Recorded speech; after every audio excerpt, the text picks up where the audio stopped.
আসসালামু আলাইকুম সুপ্রিয় বন্ধুগণ, কেমন আছেন সকলে? আশা করি ভালো আছেন। আমিও ভালো আছি আলহামদুলিল্লাহ। আজকে এই মানুষটাকে নিয়ে কিছু কথা বলবো। ওনার বাড়ি মাজুর, উনি একজন হিন্দু লোক।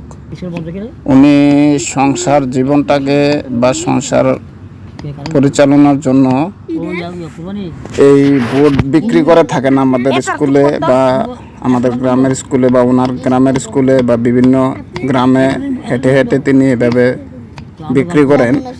শসা, তারপরে টমেটো, লেবুর পানি, এই মশলা, বিভিন্ন ধরনের মশলা, এগুলো দিয়ে এই যে সাদা যেই কাবলি বোর্ডগুলা, সাদা যে কাবলি বোর্ডগুলা দেখতেছেন, এই বোর্ডগুলো ইনি বানায়া বিক্রি করেন রাস্তায় রাস্তায় বা মানুষের কাছে। বাচ্চাদের এটা খুবই একটা মুখরোচক খাবার, বাচ্চাদের খুব প্রিয়। তো আসলে মূলত কথা হচ্ছে যেটার জন্য আজকে একটা ভিডিও, যে একটা মানুষ, একটা পুরুষ মানুষ তার সংসারের জন্য, তার পরিবারের জন্য, তার পরিবারের লোকদের জন্য মানে জীবনটাকে কিভাবে তুচ্ছ হিসাবে বেছে নেয়। যেমন ওনার যে বয়সটা হয়েছে, এই বয়সটা আসলে উনি এগুলো মাথায় করে নিয়ে বিভিন্ন এলাকায়, আমাদের গ্রামে সম্ভবত বইলাবাড়িও যায়, বড় পুকুরিও যায়, মাজুর ওনার গ্রাম বা দুইরাও যায়, বিভিন্ন গ্রামে যাইয়া মানে সংসারের পরিবারের মানুষদেরকে ভালো রাখার জন্য একজন পুরুষ যে কি পরিমাণ পরিশ্রম করে, মানে সেটাই আজকে আমি বোঝাতে চাচ্ছি। শুধুমাত্র এই মানুষটার মাধ্যমে না, শুধু তিনি না, প্রত্যেকটা পুরুষ যার যার অবস্থান থেকে সর্বোচ্চ চেষ্টা করে যাচ্ছে শুধুমাত্র পরিবারের মানুষদেরকে ভালো রাখার জন্য।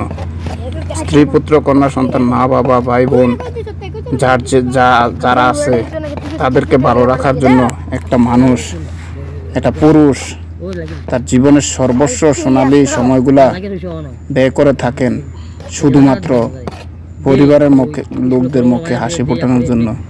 একটা মানুষ কি পরিমাণ পরিশ্রম করলে, নাইলে উনি এই বয়সে আইয়া এই কাজ করতেছে, চিন্তা করছেন? অথচ অনেক মানুষ আছে এই বয়সে তারা আরামায়েশ করে বা অনেকে মানুষের কাছে থেকে সাহায্য সহযোগিতা চাইয়ে চলে। তো উনি তো হালালভাবে পরিশ্রম করে যাচ্ছে, ঠিক আছে, ব্যবসা করে যাচ্ছে। এই একটা ব্যবসা দিয়ে এনে কিন্তু ওনার সংসার চালা যেতেছে। একটা সংসার চালানো কিন্তু চারটেখানি কথা না। যারা সংসার চালায়, যাদের একটা সংসারের দায়িত্ব যাদের কাছে আছে, তারাই বুঝতে পারে একটা সংসার চালানো কতটা পরিশ্রমে। তো এই জন্য বলতেছি যে যারা